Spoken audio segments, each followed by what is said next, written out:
Hello, দিনটা ছিল জামাই ষষ্ঠীর। তো আমরা রেডি টেডি হয়ে বেরিয়ে পড়েছিলাম দুপুর নাগাদ। তো প্রথমেই চলে গেছিলাম শিমুরালি বাজারে। ওখান থেকে ফল, মিষ্টি, কোল্ড ড্রিঙ্কস এগুলো কিনে নিয়েছিলাম। মিষ্টি আমাদের সকালবেলায় আগে থেকে কিনে রেখেছিল, দোকানে রেখে দিয়েছিল, কারণ পরে আর পাওয়া যাবে না। তো দোকানে তোমরা দেখতেই পেলে কোনো মিষ্টি ছিল না। তো যাই হোক, সব কিছু কেনাকাটা হয়ে যাওয়ার পর আমরা আবার বেরিয়ে গেলাম।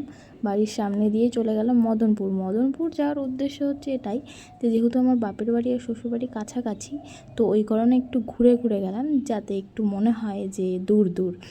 তো যাই হোক, রাস্তায় আবার একটু লস্যি খেয়ে নিয়েছিলাম।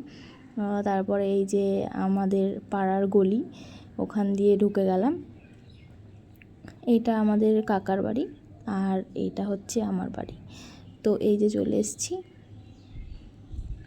ও তো সুদীপ তো লজ্জাই পাচ্ছিল সব কিছু নিয়ে ঢুকতে। যাই হোক, এই যে খেতে বসে পড়ছে, টাটা।